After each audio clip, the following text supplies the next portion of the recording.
Mic sir धीरे से कही जाती है। बहुत धन्यवाद आपको। समय 5 मिनट है और मंत्रालय बहुत बड़ा है। मंत्रालय के कार्यक्रम पर चर्चा है। नहीं अलग से नहीं, अलग चाहिए नहीं, मैं शॉर्ट में ही कहूँगा। मैं सर गिरिराज जी अपना टाइम दे रहे हैं आपको। मुझे 2004 से 2008 तक एग्रीकल्चर कमेटी का चेयरमैन होने का भी सौभाग्य प्राप्त हुआ था। कुछ दिनों के लिए माननीय मौजूदा मंत्री जी उस वक्त उस कमेटी के चेयरमैन भी थे और स्वामीनाथन साहब तो थे ही, बाद में आ गए थे। किसान का दुर्भाग्य ये है कि उसे कुदरत पर निर्भर रहना पड़ता है। कभी कभी फसल पकने को होती है, गेहूं खड़ा होता पकने को, ओले पड़ जाते, ख़त्म हो जाती। कभी बाढ़ आ जाती है तो धान और ये सब चले जाते हैं। वो किसी के हाथ में नहीं है, लेकिन जो प्रयास होने चाहिए, गवर्नमेंट को करने चाहिए, इन आपदाओं से बचने के लिए, उसके लिए क्या किया जा सकता है, इस पर अवश्य विचार होना चाहिए। पिछली बार, अब की बार इतनी ज़्यादा गर्मी पड़ी कि गेहूं जब पकने दाना पड़ रहा था, उस वक्त अत्यधिक गर्मी पड़ने की वजह से उसकी उपज 20 से 25% कम हो गई। आलू जब उसमें ग्रोथ होने को थी उसके फल में, तो अधिक गर्मी की वजह से वो ज़्यादा बढ़ ही नहीं पाया। अगर थोड़ा सा और बढ़ जाता तो 1.25 गुना ज़्यादा पैदावार होती। मैं उसका भुक्तभोगी हूँ, मैं अपनी खेती खुद देखता हूँ, इसलिए जानता हूँ। पिछली साल हमारी जितनी ज़मीन में 4000 बैग आलू हुआ था, अब की 3200 हुआ, केवल अधिक गर्मी की वजह से। अब इसको न तो सरकार रोक सकती है, न और कोई रोक सकता है, कुदरत की है। लेकिन ऐसी स्थिति में जो भाव मिलना चाहिए वो भाव नहीं मिल पाता है। आलू का तो कम हुआ पैदावार, तो भाव बढ़ गया, अब की तो घाटा नहीं हुआ। लेकिन इस वक्त मक्का हुई है बड़े पैमाने पर हमारे इलाके में। हमारी मक्का रखी हुई है, कोई खरीदने वाला नहीं। एमएसपी की बात छोड़िए, आपने तो 2200 रुपया के आसपास एमएसपी कर दिया है, लेकिन उसको लेने वाला नहीं। हम किसको दें? घर पर रखी हुई, उसमें डर ये लगा रहता है कि अधिक पानी बरसने में भीग जाएगी तो और ख़राब हो जाएगी, तब फिर और कोई नहीं लेगा आगे चल के। तो ये दिक्कतें हैं। एक मेरा सुझाव ये है कि आज भी आज़ादी के इतने दिनों बाद जो खेती है उसमें जोतने योग्य या खेती करने योग्य है, लगभग उतनी ही ज़मीन ऐसी है जो बंजर या रेविन्स के रूप में पड़ी हुई है। उसको खेतियों की ज़मीन के लिए कन्वर्ट करने के लिए कि उसमें खेती हो सके, अगर किया जाए तो बहुत बड़े पैमाने पर किसानों को लाभ हो सकता है। और जो खेती जोती भी जाती है, बोई जाती है, उसमें इरिगेटेड जो है वो जितना बोई जाती है उसका लगभग 55% इरिगेटेड है, केवल 55%। अगर वो पूरी इरिगेटेड हो जाए तब भी हमारी पैदावार और ज़्यादा हो सकती है और किसान की आमदनी वास्तव में बढ़ सकती है। तो इसके लिए प्रयास होने चाहिए। और दूसरे जो देवगौड़ा साहब ने कहा था, एक्चुअली खेती और एनिमल हस्बेंड्री, फिशरीज, ये सब एक दूसरे से अभिन्न रूप से जुड़े हुए हैं। एग्रीकल्चर की जो प्रमुख हमारी फसलें हैं, गेहूं और धान, इससे जितना रेवेन्यू रिसीट होता है उससे ज़्यादा दूध, मांस और मछली से पैदा होता है, लेकिन उसकी तरफ उतना ध्यान जाता नहीं। और उससे भी ज़्यादा खराब स्थिति ये है कि जो फूड प्रोसेसिंग है, अब तो मंत्रालय ही अलग हो गया, लेकिन जितना महत्व उसको दिया जाना चाहिए उसको नहीं दिया जा रहा है। फूड प्रोसेसिंग सबसे ज़्यादा दुनिया में अभी भी ब्राज़ील में होता है। 80% के आसपास। कुछ साल पहले जब मैं इस कमेटी का चेयरमैन था, जब मैंने पता किया तब केवल हिंदुस्तान में 1% होता था। तो हमारे जो फल हैं या सब्जियां हैं, जो पेरिसेबल वेजिटेबल्स हैं, वो लगभग 60,000 करोड़ रुपए के हर साल नष्ट हो जाते हैं, क्योंकि फूड प्रोसेसिंग का कोई भी प्रॉपर इंतजाम नहीं है। आलू के लिए केवल कोल्ड स्टोरेज हैं और किसी के लिए है नहीं। मैं जब संभल से लोकसभा का सदस्य था तो उस इलाके में टमाटर बहुत होता था।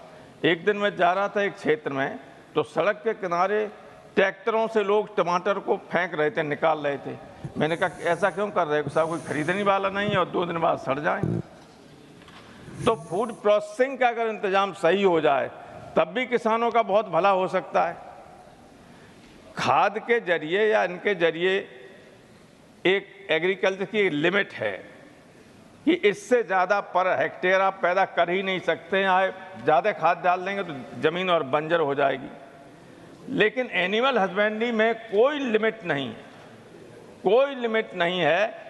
एक आदमी के पास 10 गायें हो सकती है, भैंसें हो सकती हैं, 100 भी हो सकती हैं।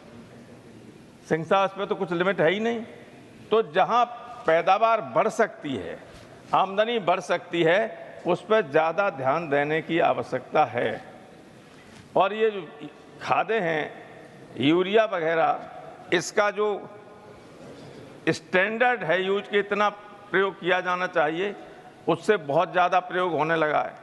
आगे चल के खेती बंजर हो सकती है। और यही नहीं, एक बार पंजाब के किसानों के ब्लड सैंपल लिया गया तो उसमें परमिसिबल लिमिट से ज़्यादा यूरिया का अंश था, क्योंकि बहुत ज़्यादा मैन्योर और खाद का प्रयोग किया जा रहा था।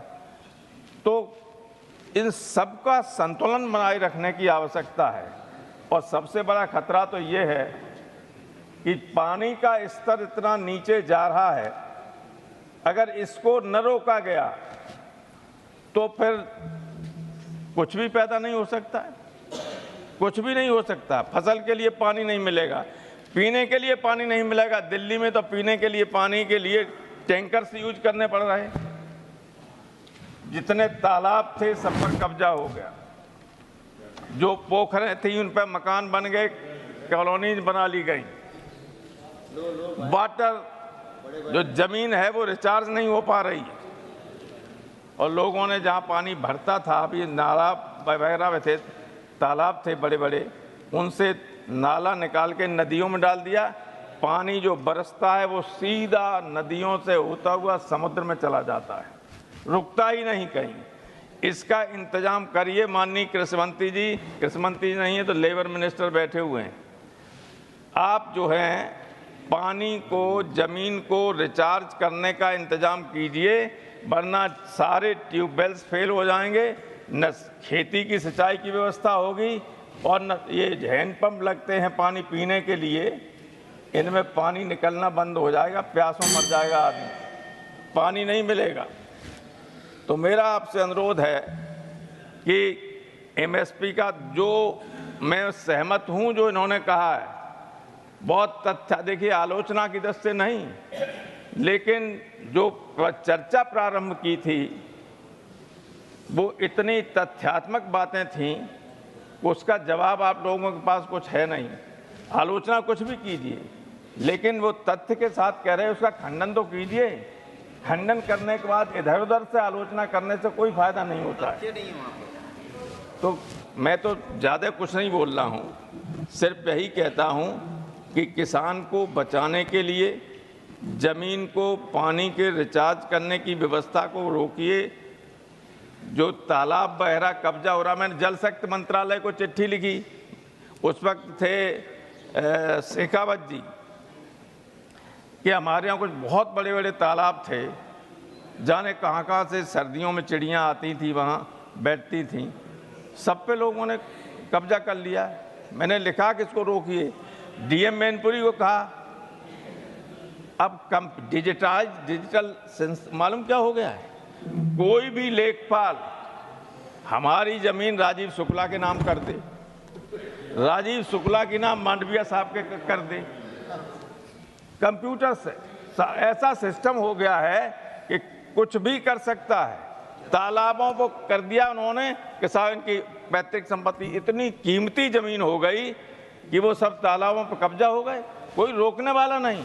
सिंह साहब, मैंने डीएम मैनपुरी से बार बार कहा, फिर मैं शेखावत जी को लिखा, शेखावत जी ने स्टेट गवर्नमेंट को लिखा, स्टेट गवर्नमेंट की तरफ से आया, बल्कि इन्हीं के पास से मेरे पास जवाब गया कि उत्तर प्रदेश का सिंचाई विभाग का ये काम है। तो मैं किससे प्रार्थना करूं? जब तालाब नहीं रहेंगे, पानी नहीं मिलेगा। राजस्थान वालों ने बहुत अच्छा काम किया है, पुराने तालाबों को सबको ठीक कर लिया, इसलिए हमारे यहाँ पानी तो खत्म होता जा रहा है, राजस्थान में उपलब्ध हो रहा है।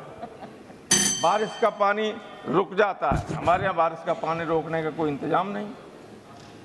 इसलिए मैं माननीय मंत्री जी से अनुरोध करूंगा कि एक तो तालाबों को पुनर्जीवित करें, पानी को रोकने की कोशिश करें, अच्छे बीज सस्ते दामों पर मैंने मक्का का बीज लिया 580 रुपया किलो।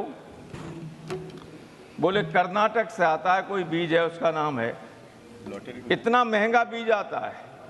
आलू रखने जाओ तो बीज इतना महंगा आता है कि अगर सस्ता हो जाए आलू तो आलू के बीज की कीमत के बराबर आलू नहीं होता। अब की बार तो कम हुआ तो आलू महंगा हो गया। तो धन्यवाद। इसलिए मेरा आपसे अनुरोध है कि किसानों अच्छा, अपना को, टाइम देंगे आप? किसान केवल जो निर्भर देंगे रहता है अपना आकाश पर, उसका कोई ऑल्टरनेटिव भी सोचिए। ऑल्टरनेटिव कोई, क्योंकि बहुत दिक्कत होती है, कोई ऐसी फसलें नहीं निकालिए, कोई ऐसे बीज निकालिए। मैंने तो उस वक्त भी ICAR से कहा था, डायरेक्टर जनरल थे आपके ज़माने में ही आप थे तब, राय साहब मंगला जी, कि जब जहाँ पानी कम है तो ऐसे गेहूं की निकालिए जिसमें कम पानी पे भी गेहूं की पैदावार सही हो सके। धन्यवाद।